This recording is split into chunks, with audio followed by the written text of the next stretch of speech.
Durante 28 años de mi vida fui cirujana de alto nivel, especialista en tumores cerebrales, operable en los centros médicos más respetados del país. Publiqué investigaciones científicas que fueron citadas en revistas internacionales.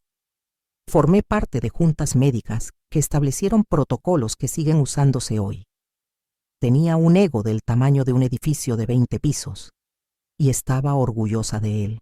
Durante esos 28 años también fui atea. No una atea casual, que simplemente no iba a la iglesia.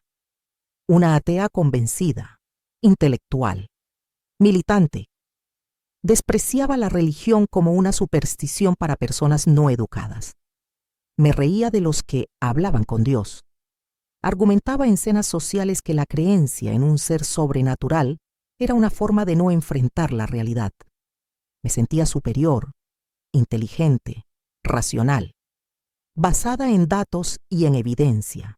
Y justo cuando estaba más convencida de que tenía razón, justo cuando mi arrogancia estaba en su punto más alto, Dios, o lo que fuera que esperaba al otro lado de la muerte, decidió mostrarme que estaba equivocada en todo, absolutamente todo, desde mi ciencia hasta mi vida, desde mi filosofía hasta mi maternidad, desde mi identidad hasta mi alma. Me llamo Vanessa, tengo 59 años. Hace 3 años fui declarada muerte cerebral por un panel de 3 especialistas neurológicos. No tuve pulso, no tuve respiración espontánea, no tuve ningún signo de actividad cerebral durante 2 días completos, 48 horas. Mi hija tuvo que ser llamada al hospital para que le explicaran que su madre nunca despertaría. Mi esposo tuvo que firmar papeles. El hospital preparó los procedimientos para desconectar el soporte de vida, pero desperté. Exactamente cuando los mismos doctores se reunieron para la segunda confirmación de muerte cerebral, exactamente a las 48 horas, abrí los ojos. Los escáneres mostraron actividad cerebral completa, normal, perfecta, como si jamás hubiera dejado de funcionar. 3 especialistas que momentos antes me habían declarado irrecuperablemente muerta, tuvieron que firmar un nuevo documento. Resurrección espontánea inexplicable. Pero lo más aterrador no fue despertar. Lo más aterrador fue lo que experimenté durante esas 48 horas que todos pensaban que estaba muerta. Porque yo no estaba en la nada. No estaba en el vacío. Estaba en algún lugar, vi cosas. Cosas que como ex científica, como ex cirujana, como alguien que pasó décadas estudiando el cerebro humano, sé que son completamente imposibles. Imposibles según la ciencia que yo amaba. Imposibles según la lógica que me sostuvo toda mi vida. Pero las vi, las experimenté. Y no puedo negar que fueron absolutamente reales. Pero antes de contarte sobre esas 48 horas, necesitas conocerme. A la Vanessa que estaba antes del aneurisma, a la mujer que se sentía invencible, que creía tener todas las respuestas y que en realidad no tenía ninguna. Estudié medicina a los 18 años. Fui una de las mejores estudiantes de mi generación. Mis profesores la llamaban una mente como pocas. No me gustaba ni la atención ni los halagos, pero no voy a mentirte. Disfrutaba saber que era la más inteligente en cada habitación. Es un tipo de poder. No físico, no social, intelectual. Y para alguien como yo, que crecí en pobreza, en un hogar donde nadie esperaba nada de mí, esa inteligencia fue mi forma de salir, de sobrevivir, de demostrarle al mundo que existía. Me especialicé en cirugía neurológica porque es la más difícil, la más exigente, la que requiere más precisión, más concentración, más control. En cirugía general, un error puede ser corregido. En cirugía cerebral, un error es la muerte. Y yo me gustaba esa presión. Me gustaba saber que tenía literalmente la vida de otra persona en mis manos, no por sadismo, sino porque en ese momento, en esa sala de operaciones, yo era Dios. Yo decidía si alguien vivía o moría. Y eso me daba un control que en ninguna otra parte de mi vida sentía. Me casé a los 26. Rodrigo, Un hombre atractivo, exitoso, socialmente interesante. No lo amaba como se supone que debes amar a tu esposo, pero era un matrimonio conveniente. Él quería una esposa inteligente y exitosa para lucir en sus cenas de negocios. Yo quería a alguien que cuidara la casa y no interfiriera con mi carrera. Funcionó durante años. Una fachada perfecta de matrimonio exitoso que nadie cuestionó. Tuvimos a Valentina cuando yo tenía 28 años. Un embarazo que no planeé. Un embarazo que al principio consideré como un obstáculo para mi carrera. Me irritaba la idea de perder meses de cirugías, de investigaciones, de desarrollo profesional por un bebé. Rodrigo quería el hijo. Yo lo toleraba. Y eso es exactamente lo que fui durante toda la vida de mi hija. Alguien que la toleraba. Alguien que la alimentaba, la vestía, la llevaba al colegio, la llevaba al médico. Todas las cosas que una madre se supone que hace, pero sin el amor que debería acompañarlas. Siempre con la sensación de que mis pacientes, mis cirugías, mi investigación eran más importantes que ella. Valentina creció sabiendo que era un número segundo en la lista de prioridades de su madre. Lo entendió desde muy temprano. Y no la culpo por la distancia que creció entre nosotras. Yo la creé. Yo la alimenté. Cada vez que elegía el hospital sobre ella. Cada vez que no iba a sus recitales escolares porque tenía una cirugía. Cada vez que le decía no tengo tiempo cuando me pedía compañía. A los 18 años se fue a estudiar en otra ciudad. A los 20 ya apenas me llamaba. Yo no la llamaba a ella, porque no sabía qué decirle. No sabía cómo ser su madre. Solo sabía cómo ser cirujana. Rodrigo y yo nos divorciamos cuando Valentina tenía 11 años, sin drama, sin escándalo. Simplemente admitimos en papeles lo que ya era real. No éramos una pareja. Éramos dos personas que compartían una dirección. Me quedé en la casa grande. Rodrigo se fue. Valentina quedó conmigo, pero con el tiempo prefería estar con su padre. No lo culpo. La religión nunca tuvo lugar en mi vida. Crecí en un hogar donde nadie hablaba de Dios. Mi madre era católica de nombre, pero nunca fue a la iglesia. Mi padre era el menos religioso de todos. Cuando fui a la escuela y otros niños hablaban de Jesús y el cielo, yo lo veía como cuentos para niños pequeños. Y cuando llegué a la universidad, donde estudié el cerebro humano en detalle, los cuentos religiosos se convirtieron en ridiculez directa. Entendía el cerebro, entendía las neuronas, entendía los procesos químicos que generan la conciencia, las emociones, los pensamientos. Todo lo que llamamos alma es simplemente electricidad y química en el cuerpo. Cuando esa electricidad se detiene, cuando los procesos químicos se detienen, la persona se va. Para siempre. No hay cielo, no hay infierno, no hay juicio, solo el apagón final. Eso es lo que yo creía con absoluta convicción, con la misma certeza con la que sabía que 2 más 2 es 4. La muerte es el fin. No hay nada después. Es como apagar una luz. La luz se va. No va a otro lugar. Simplemente deja de existir. ¿Cuántas veces le dije eso a mis pacientes que estaban agonizando? ¿Cuántas veces cuando las familias me preguntaban, ¿mi ser querido está sufriendo?, le respondía con frialdad clínica. No tenía compasión, tenía eficiencia. Era una máquina de cirugía, precisa, lógica, sin emociones. Y así viví durante décadas, exitosa, respetada, reconocida y completamente, profundamente vacía. La noche en que todo cambió fue un martes, 14 de noviembre. Estaba en el hospital realizando una cirugía de 7 horas en un paciente de 43 años con un tumor cerebral grande pero operable. Yo lo había operado antes. Conocía la anatomía del caso.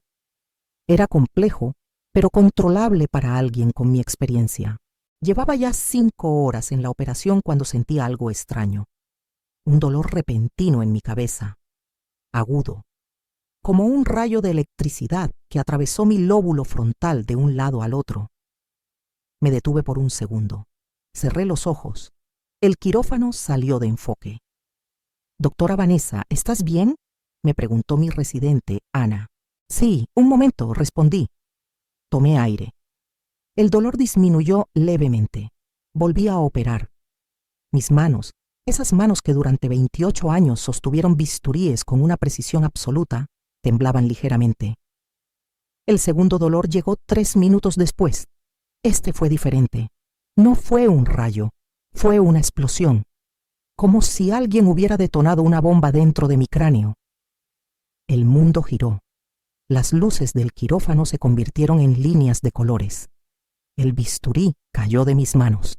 «Doctora», escuché a Ana gritar de lejos. Y entonces todo se detuvo. No recuerdo caer. No recuerdo el ruido que debe haber hecho cuando mi cuerpo golpeó el piso. No recuerdo los gritos de alarma.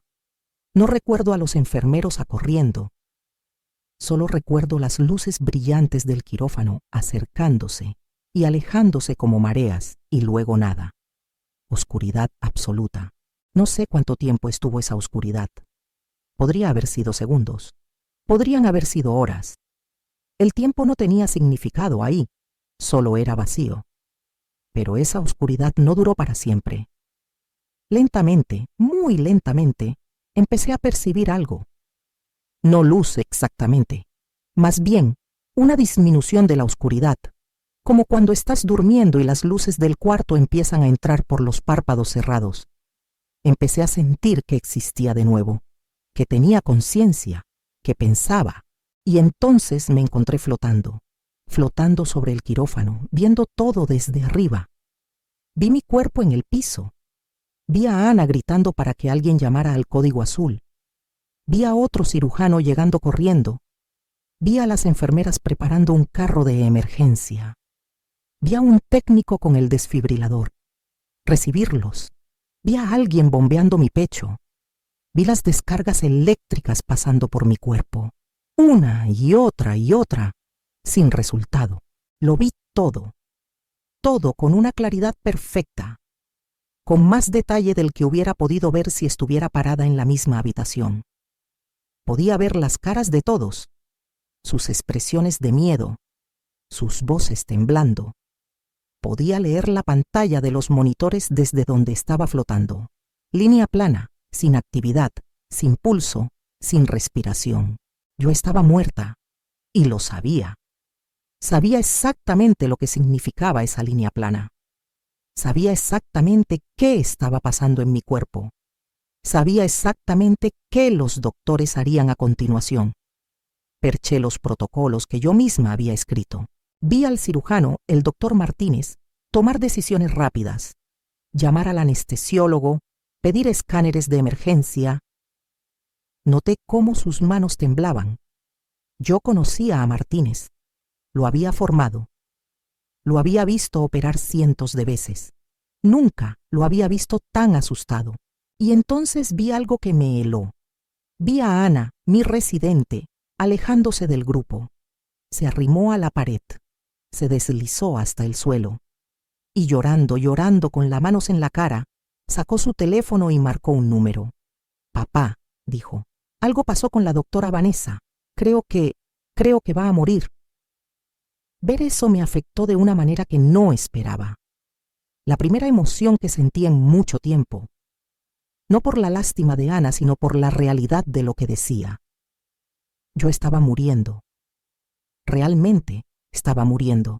Las siguientes horas fueron un tormento de observación. Observé cómo me llevaban a una sala de cirugía de emergencia, cómo realizaban una primera cirugía craneal para intentar controlar la hemorragia, cómo los cirujanos sudaban, cómo se comunicaban entre ellos con la urgencia de personas que saben que están peleando contra el tiempo. Y seguí observando, flotando, sin cuerpo, sin poder intervenir.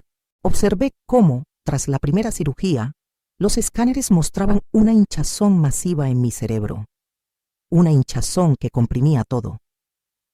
El cirujano jefe le explicó al equipo que la hinchazón era catastrófica, que necesitarían 2 cirugías más para intentar aliviar la presión, que las probabilidades de que yo recuperara alguna función cerebral eran casi nulas. La segunda cirugía duró 3 horas. Observé cada segundo, cada incisión, cada fragmento de hueso que retiraban para reducir la presión, cada decisión que tomaban, cada momento en que el monitor mostraba que yo estaba más cerca del punto de no retorno. La tercera cirugía llegó esa misma noche, y después de esa tercera cirugía, los monitores mostraron lo que yo ya sabía que mostrarían: actividad cerebral cero. Cero. No reducida, no mínima, cero absoluto. Vi al doctor Martínez mirando los resultados. Vi cómo se alejó del monitor y se puso las manos en la cara. Vi cómo salió de la sala y, cambiando de compostura, caminó hacia la sala de espera. Y allí vi algo que me destrozó. Valentina estaba ahí, mi hija, sentada en una silla de plástico, con los ojos hinchados de llorar, con los brazos cruzados apretados contra su cuerpo, temblando. Rodrigo, mi ex esposo, estaba junto a ella, poniéndole la mano en el hombro. El doctor Martínez se sentó frente a ellos. Vi cómo tomó las manos de Valentina entre las suyas. Vi cómo sus labios se movían formando palabras que no podía escuchar desde donde observaba. Pero vi la cara de Valentina. Vi cómo ese rostro que siempre había sido tan fuerte, que había aprendido a no mostrar emociones desde niña porque yo no las mostraba, se derrumbó completamente, llorando como solo una persona que está perdiendo a alguien puede llorar.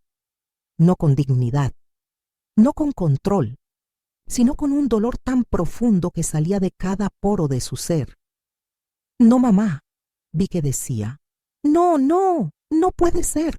Y yo, flotando ahí, sin cuerpo, sin poder tocarla, sin poder decirle que estaba ahí, que la veía, sentí algo que no había sentido por mi hija en 22 años.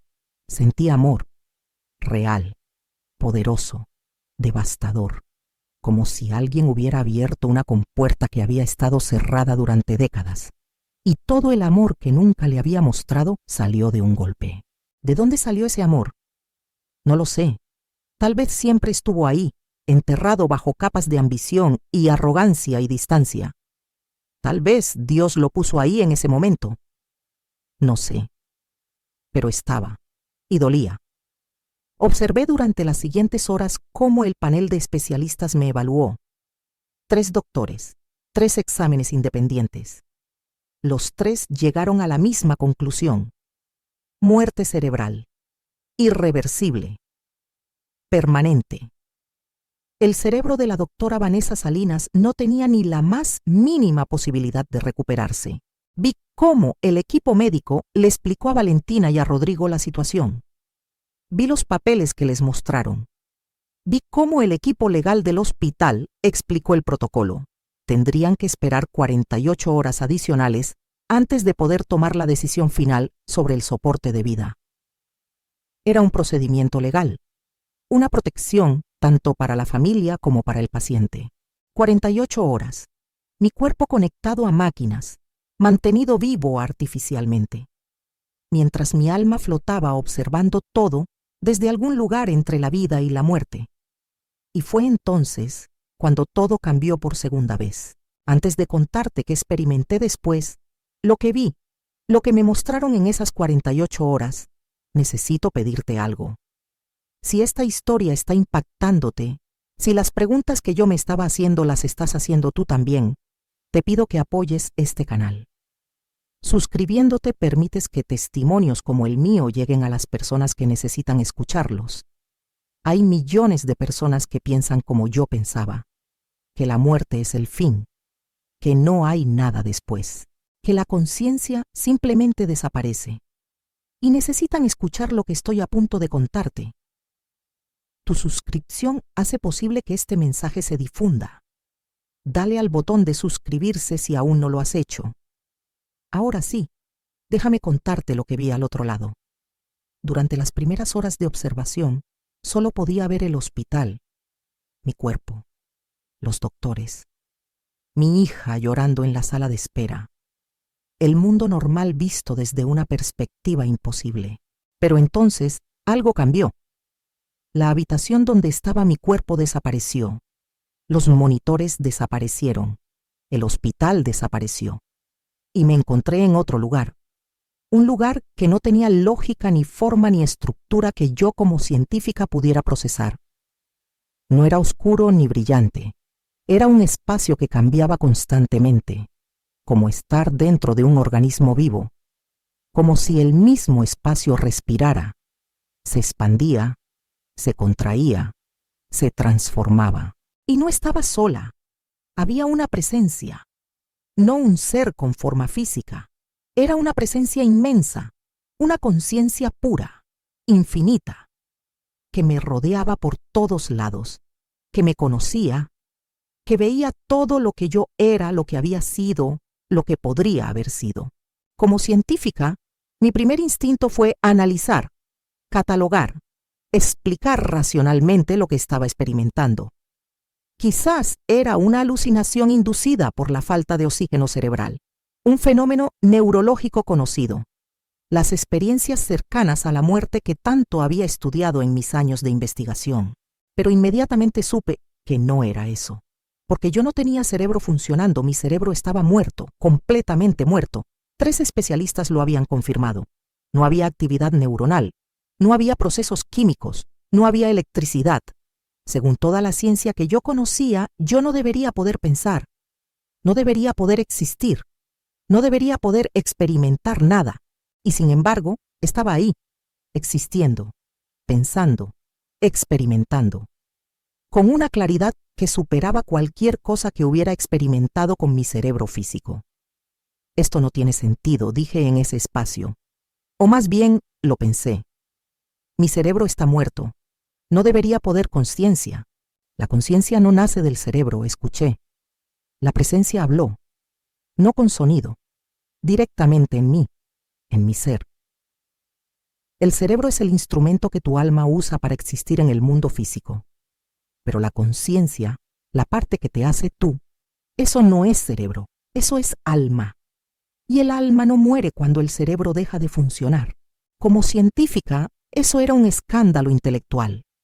Toda mi carrera, décadas de investigación, miles de pacientes estudiados, mi tesis doctoral, mis publicaciones, todo estaba basado en la premisa de que la conciencia es un producto del cerebro. Y esta presencia me estaba diciendo que estaba equivocada, completamente equivocada. No puedo aceptar eso, respondí. Es contrario a toda la evidencia científica. La evidencia científica estudia el cerebro, respondió la presencia. No estudia el alma, porque el alma no puede ser medida, pesada, ni disecada. Es la parte de ti que es infinita, que es eterna, que yo creé a mi imagen y que ningún escándalo de la sala de operaciones puede destruir. Antes de que pudiera procesar eso, la presencia me dijo, te voy a mostrar algo que como científica necesitas ver, algo que cambiará tu entendimiento de todo lo que creías saber sobre la muerte. Y el espacio cambió completamente. Me encontré en un lugar que solo puedo describir como una sala inmensa, infinita, sin paredes visibles pero definida por propósito. Y en esa sala había una estructura central que brillaba con una luz dorada. Era grande, imponente, y tenía una forma que reconocí inmediatamente aunque nunca la había visto antes. Era una balanza enorme, perfecta en su simetría. Cada brazo extendiéndose hacia un lado con una precisión matemática que me dejó sin palabras, como alguien que entendía geometría a nivel molecular. ¿Qué es esto?, pregunté, aunque algo profundo en mí ya lo sabía. Este es el lugar donde las almas son pesadas antes del juicio final, respondió la presencia. Donde cada alma humana, sin excepciones, es evaluada. Donde la verdad absoluta de cada vida es revelada. No las apariencias, no el éxito, no la inteligencia, no la bondad superficial, la verdad. Y entonces comenzó algo que cambió todo. Vi a un alma llegar. Una luz pequeña que entraba al espacio y se acercaba a la balanza. No tenía forma humana exacta, pero yo sabía, de alguna forma que no puedo explicar, que era una persona, un alma humana. ¿Reconoces a esta persona?, me preguntó la presencia. Observé la luz, y de repente, como si se abriera un canal en mi memoria, supe. Era la doctora Patricia Herrera, una colega mía, una cirujana que había conocido durante años en congresos médicos, una mujer inteligente, exitosa, que había muerto de cáncer el año anterior, una mujer que, al igual que yo, era atea convencida, que se burlaba de la religión, que creía que la muerte era simplemente el fin. La alma de Patricia se acercó a la balanza, y yo observé lo que pasó. En un lado de la balanza, una luz brillante comenzó a verterse. Era como agua dorada, y mientras se vertía, escuché voces, fragmentos de la vida de Patricia. Cada momento en que alguien le mostró amor y ella lo aceptó.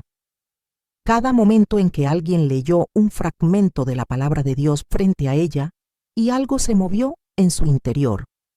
Cada momento en que sintió la presencia del Espíritu Santo, aunque no la identificó. Cada llamado que Dios le hizo durante toda su vida. En el otro lado de la balanza, una luz oscura comenzó a verterse. Y escuché otros fragmentos. Cada momento en que Patricia rechazó a Dios conscientemente. Cada momento en que eligió la arrogancia sobre la humildad. Cada momento en que tuvo la oportunidad de conocer a Cristo y la desaprovechó. Cada vez que alguien le ofreció la gracia de Dios y ella la rechazó con burla, la balanza se movió, lentamente, pesando, evaluando, y después de lo que pareció una eternidad, se detuvo. Y el lado oscuro estaba más pesado. Patricia no vino a estar donde yo estaba. La luz pequeña que era su alma se fue en otra dirección, una dirección que yo no quería ver, pero que la presencia me obligó a observar. ¿Dónde va?, pregunté con terror. Al lugar donde van las almas que eligieron rechazar a Dios, respondió la presencia. El lugar donde Patricia terminó no porque Dios la rechazó, sino porque ella rechazó a Dios toda su vida, hasta el final. Nunca se rindió, nunca buscó, nunca aceptó. Quise negarme a ver, pero las palabras siguientes de la presencia me dejaron sin opciones. Tienes que ver esto, Vanessa, porque es donde tu alma estaría si te quedara muerta en ese estado. Y la miré. Vi el destino de Patricia. Vi un lugar de tormento que no puede ser descrito con palabras humanas. No fue fuego literal, fue algo peor. Fue la presencia absoluta de la separación de Dios. Fue existir sin amor, sin luz, sin esperanza, sin fin. Una eternidad de vacío que consume el alma sin destruirla, manteniéndola consciente de su propia condenación por siempre.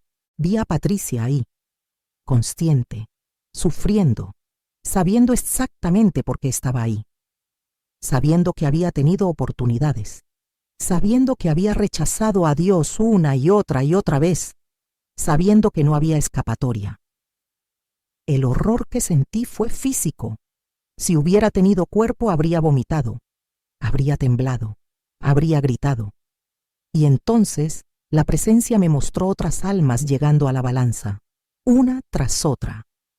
Algunas las reconocía, algunas no.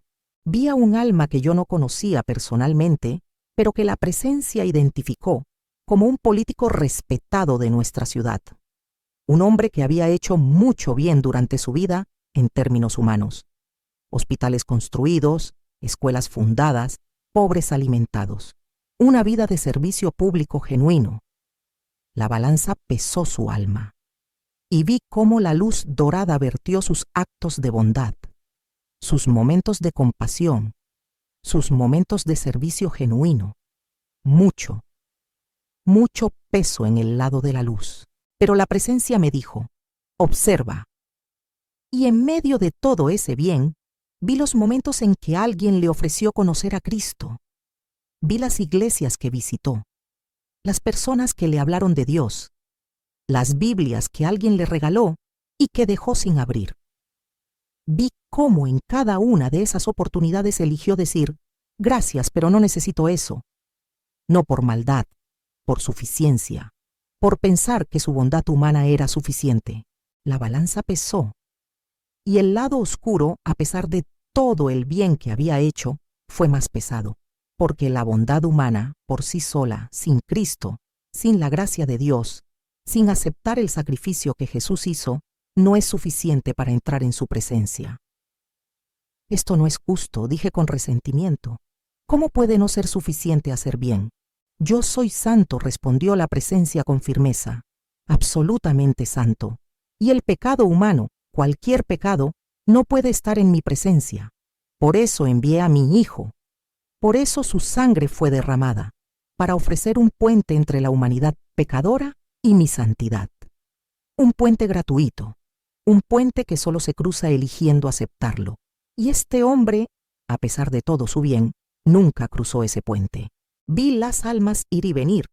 Algunas iban hacia la luz, algunas iban hacia la oscuridad. Vi patrones. Vi que la inteligencia no importaba. Vi que la riqueza no importaba. Vi que el éxito no importaba. Vi que la posición social no importaba. Vi que la religión por sí sola no importaba. Vi que lo que importaba, lo único que importaba, era si el alma había conocido a Cristo de verdad, si había aceptado su sacrificio, si había cruzado ese puente. Y entonces la presencia me dijo las palabras que me destruyeron. Ahora ve tu propia alma. No quería ver. Cada parte de mí resistió, porque como científica racional que era, sabía que si observaba lo que observaba, si aceptaba lo que estaba experimentando, toda mi visión del mundo se haría cenizas. Toda mi identidad se desmoronaría, pero no podía evitarlo. Vi mi propia alma en la balanza, vi la luz dorada vertiendo los momentos en que Dios me llamó. Y eran pocos, muy pocos. Una tía evangélica que visitó cuando tenía 12 años y que me regaló una Biblia que nunca abrí. Un paciente que en su cama de muerte me dijo: «Doctora, espero que encuentre a Cristo». Una estudiante de medicina que dejó un folleto evangelístico en la sala de descanso que yo descartamos como propaganda. Cada llamado, cada toque, cada oportunidad, los vi todos. Y vi cuántas veces los rechacé, con arrogancia, con lógica, con burla, con la certeza ciega de que yo tenía razón y el mundo religioso estaba equivocado. La balanza pesó mi alma y el resultado fue devastador. El lado oscuro no era ligeramente más pesado, era inconmensurablemente más pesado. Mi alma estaba destinada al mismo lugar que Patricia, al mismo lugar que el político, separada de Dios, para siempre. No, dije, no, esto no puede ser. Esto es donde estarías si murieras ahora, dijo la presencia. Si tu corazón no latiera de nuevo, si los doctores apagaran las máquinas mañana, esto es tu destino eterno. Pero yo no sabía, protesté con desesperación. No me enseñó nadie, no creía. Sabías, me interrumpió la presencia. No lo sabías intelectualmente quizás, pero lo sentiste, lo experimentaste, en momentos que ignoraste, en llamados que desestimaste. La fe no se requiere solo inteligencia, se requiere corazón, y tu corazón, Vanessa, lo mantuviste cerrado durante toda tu vida. El peso de lo que estaba escuchando fue demasiado. Estuve en ese lugar sin tiempo, ni forma, ni cuerpo, procesando la realidad de mi condenación. Una condenación que mi propia arrogancia había construido ladrillo por ladrillo durante 5 décadas. Y entonces, la presencia dijo algo que cambió todo. Pero no tienes que quedarte en ese destino. ¿Qué? Estoy dándote una oportunidad, Vanessa. Una oportunidad que no la mereces, pero que te doy por amor. Tu corazón puede latir de nuevo. Tu cerebro puede despertar. Es imposible según tu ciencia, sí. Pero yo soy el que hizo la ciencia, y yo puedo hacer lo imposible. ¿Por qué?, pregunté con incredulidad. ¿Por qué me das esta oportunidad? No merece nadie la que soy yo. Porque Valentina te ama, respondió la presencia. Porque a pesar de todo, a pesar de los años de distancia, a pesar de la frialdad que le mostraste, tu hija te ama. Y está llorando en una silla de plástico en el hospital rogándome, sin saber que me está rogando que te dé una oportunidad más. Y yo escucho esas oraciones, incluso las que no les parece que son oraciones. El nombre de Valentina me partió, porque en ese momento vi otra cosa. Vi a mi hija en la sala de espera del hospital, no como la había visto antes observando desde afuera. La vi desde adentro. Vi sus pensamientos, sentí sus emociones. Vi que a pesar de todos los años en que yo la había fallado, a pesar de la distancia, a pesar de ser la madre más fría y emocionalmente inaccesible del mundo, Valentina me amaba. Siempre me había amado. Y en ese momento de mi muerte, en esa silla de plástico, con los ojos hinchados y los brazos apretados contra su cuerpo, estaba rogando que yo no me fuera. Si regresas, dijo la presencia, tienes que cambiar, no en la superficie, en el fondo. Tienes que aceptar que estás equivocada, que la ciencia no tiene todas las respuestas, que tu arrogancia te ciega, que necesitas a Cristo, no como concepto, como tu Salvador, como tu Señor, y tienes que dándole a tu hija lo que la dejaste sin recibir durante 22 años, amor, verdadero, real. ¿Y cómo? Susurré. ¿Cómo acepto algo que toda mi vida rechacé? Con humildad, respondió la presencia, con honestidad, con arrepentimiento genuino. Pídeme perdón, pídeme que te enseñe, pídeme que me muestres a ti, no con lógica, con corazón, y yo te responderé, como siempre he querido responderte. Y en esa sala, frente a esa balanza divina, yo, la doctora Vanessa Salinas, la atea de 56 años, que despreciaba la religión, que creía ser la persona más racional del mundo, caí de rodillas, o lo que fuera que equivale a caer de rodillas cuando no tienes rodillas. Y por primera vez en mi vida, genuinamente, sinceramente, pedí perdón. Lo siento, dije. Lo siento por rechazar todo lo que me ofreciste. Lo siento por mi arrogancia. Lo siento por la forma en que traté a mi hija. Lo siento por cerrar mi corazón. Estoy asustada, estoy confundida, pero quiero cambiar.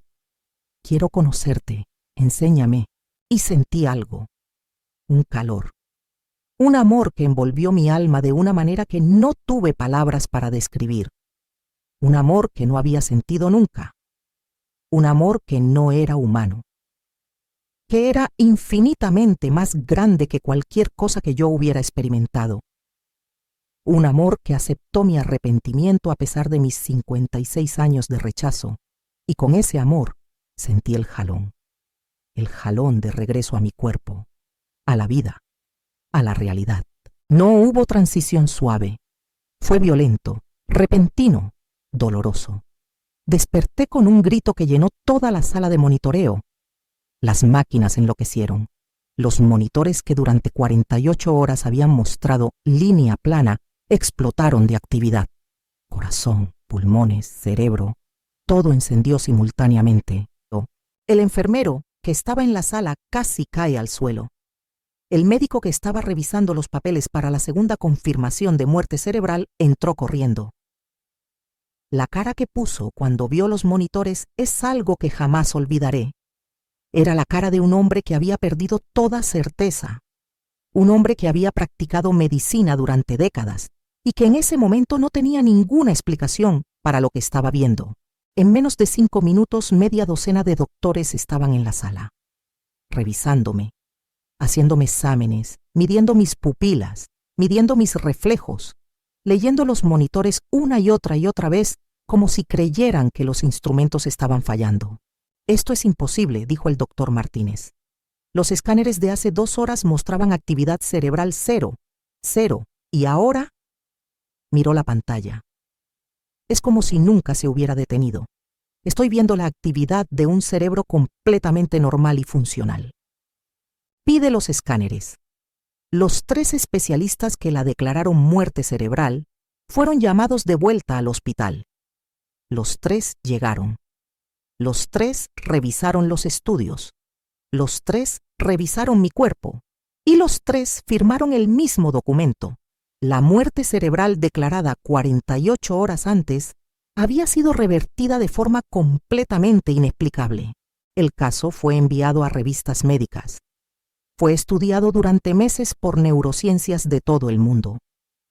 Ninguno encontró explicación. Ninguno pudo explicar cómo un cerebro declarado muerto pueda restablecerse espontáneamente. Ninguno pudo explicar cómo yo pudiera estar hablando, pensando, recordando con claridad absoluta después de 48 horas sin actividad neuronal. Pero yo sé la explicación. La misma explicación que me dio la presencia en ese espacio entre la vida y la muerte. La conciencia no es el cerebro, es el alma. Y el alma no muere cuando el cerebro se detiene. Valentina estaba en la sala de espera cuando los enfermeros salieron a buscarla. Le dijeron que necesitaba entrar inmediatamente. Pensó que era el final, que las máquinas se estaban apagando. Entró llorando. Y cuando vi mi hija entrar a esa habitación, cuando vi cómo se detuvo al verme abierta los ojos, en esa silla, mirándola, es un momento que permanece grabado en la eternidad de mi memoria. Mamá, susurró. Mamá, ¿puedes escucharme? Te escucho, le respondí. Y lloré. Por primera vez en décadas lloré de verdad. No de dolor ni de miedo, de amor, de culpa, de gratitud, de un arrepentimiento tan profundo que me consumía. Valentina, le dije, necesito decirte algo y necesito que me creas. Te escucho, mamá. Soy la peor madre del mundo. Sé que lo soy. Y has tenido toda la razón de estar alejada de mí durante estos años. Pero durante estas 48 horas, mientras estaba muerta, vi cosas. Cosas que cambian todo. Y lo primero que necesito decirte es que me perdones. No por lo que pasó esta semana, por los 22 años que te fallé. La miró a mi hija. Vi las lágrimas corriendo por su rostro. Vi cómo sus labios temblaban. Y entonces hizo algo que nunca esperaba. Se acercó a la cama, se arrodilló junto a mí y tomó mi mano. Ya te perdono, mamá, dijo. Ya te perdono. 3 años han pasado desde esa noche. 3 años desde que desperté en esa cama del hospital como una persona completamente diferente. Dejé la cirugía. Renuncié 6 meses después de mi recuperación física. Vendí mi posición. Dejé de investigar. Dejé de publicar. Dejé de ser la doctora Vanessa Salinas, cirujana reconocida del país. Esa mujer murió en esa sala de operaciones, y la que despertó es alguien que nunca hubiera imaginado ser. Visto ropa humilde porque renuncié a todo lo que la ropa cara representaba para mí. Representaba éxito, representaba posición social, representaba la imagen que mantuve durante décadas de mujer inteligente, poderosa, superior. Esa imagen fue parte de lo que me condenó. La arrogancia que cada vestido caro reflejaba es la misma arrogancia que cerró mi corazón a Dios durante toda mi vida. No quiero recordarla ni un solo segundo más. Estudié la Biblia durante meses. Al principio con resistencia intelectual, como si estuviera leyendo un libro académico, buscando contradicciones, buscando errores lógicos, viejos hábitos difíciles de quitar. Pero lentamente, muy lentamente, algo empezó a cambiar. Las palabras dejaron de ser texto y se convirtieron en algo vivo. Algo que hablaba directamente a mí, a mi vergüenza, a mi arrogancia, a mi necesidad de control. Es lo más difícil que jamás tuve que hacer. Dejar que algo más grande que mi cerebro tuviera autoridad sobre mí. Me reconcilié con Valentina. No fue rápido, no fue fácil. 22 años de distancia no desaparecen en un día, pero hice el trabajo. Le pedí perdón. Le escuché. Realmente la escuché por primera vez. Le mostré cómo los siguientes años de mi vida serían diferentes. Poco a poco, ella empezó a confiar en mí de nuevo. Hoy la veo con regularidad. Hablamos. De verdad hablamos. Y cuando ella me dice, mamá por teléfono, cuando escucho esa palabra salir de su boca, sin resentimiento, sé que la balanza de mi vida ha cambiado. Hoy me dedico a compartir mi testimonio. Voy a universidades, voy a conferencias médicas, voy a iglesias, voy a cualquier lugar que me inviten y cuento mi historia. La historia de la atea que fue declarada muerte cerebral, que existió durante 48 horas sin cerebro funcionando, que vio el lugar donde las almas son pesadas, que vio su propia condenación y que regresó transformada. Algunos doctores me creen, algunos se niegan a creer, algunos me llaman un caso anomalista sin explicación científica, pero pocos se atreven a disputar los hechos. Los estudios están en los registros del hospital. La muerte cerebral fue declarada, el despertar fue documentado. Nada en la ciencia actual puede explicarlo, y eso es exactamente mi punto. La ciencia tiene límites. Yo lo sé mejor que nadie. Pasé toda mi carrera estudiando el cerebro y al final descubrí que lo más importante, la conciencia misma, el alma, está fuera del alcance de la ciencia, porque no es un fenómeno físico, es un regalo de Dios. Si me estás escuchando y eres como yo era, si eres alguien que cree que la inteligencia es suficiente, que la bondad humana es suficiente, que no necesitas a Dios porque tienes tu razón y tu lógica, escúchame con toda la seriedad que puedas. Yo estuve donde estás, exactamente donde estás, y vi exactamente cómo termina ese camino. Vi la balanza, vi que la inteligencia no pesa, que la bondad sin Cristo no pesa suficiente, que el alma más educada, más exitosa, más racional, puede terminar en separación eterna de Dios si nunca eligió conocerlo. No te estoy pidiendo que dejes de usar tu cerebro. Te estoy pidiendo que también uses tu corazón, que abras la posibilidad de que haya más a la vida que lo que la ciencia puede medir, que consideres la posibilidad de que Dios existe y que te está llamando, que ha estado llamándote siempre. Y si eres cristiano, si ya conoces a Cristo, gracias. Gracias por creer cuando la cultura te dice que estás equivocado. Gracias por mantener tu fe. Pero recuerda, la fe no es solo doctrina intelectual, es relación, es corazón, es humildad. Es lo que Patricia no tuvo, lo que el político no tuvo, lo que yo casi no tuve. Antes de terminar, necesito que hagas 3 cosas. Primero, deja un comentario. Dime desde qué país me escuchas. Comparte si eres científico o médico y si esta historia te hizo reflexionar. O simplemente dime que este testimonio te impactó. Tu comentario puede ser exactamente el impulso que necesita otra persona para considerar la existencia de Dios por primera vez. Segundo, suscríbete a este canal si aún no lo has hecho. Este canal comparte testimonios que desafían la lógica, que presentan evidencia sobrenatural, que dan respuestas a preguntas que la ciencia no puede responder. Tu suscripción permite que más testimonios lleguen a más personas, especialmente a personas como yo, que necesitan que alguien les sacude la certeza ciega. Tercero, comparte este video, especialmente con alguien que sea científico, médico, intelectual, o simplemente alguien que piense que la religión es solo para personas no educadas. Compártelo sin obligar. Solo compártelo y deja que ellos decidan.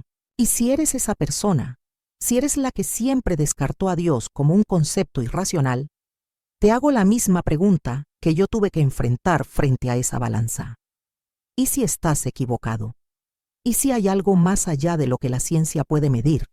¿Y si el alma real, la parte de ti que piensa, que siente, que ama, no es un producto del cerebro sino un regalo de lo infinito?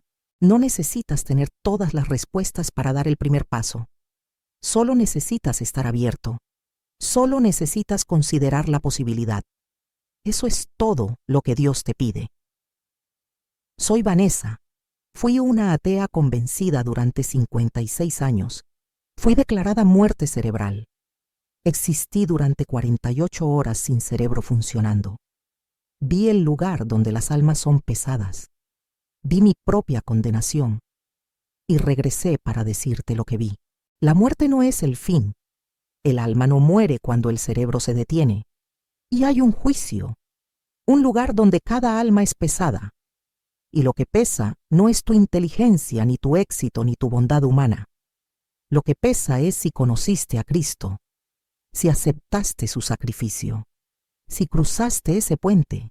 Yo casi no lo cruzó, en el último segundo, en la oportunidad que no merecía, pero lo crucé. Tú todavía tienes tiempo para cruzarlo, pero no esperes a estar donde yo estuve. No esperes a ver la balanza, porque algún día la verás. Y en ese momento no habrá más oportunidades. Cruza el puente ahora, mientras todavía puedes elegir. Que Dios te bendiga, que Dios abra tu mente y tu corazón, y que cuando llegue ese día, cuando tu alma llegue a la balanza, el lado de la luz sea más pesado que el de la oscuridad.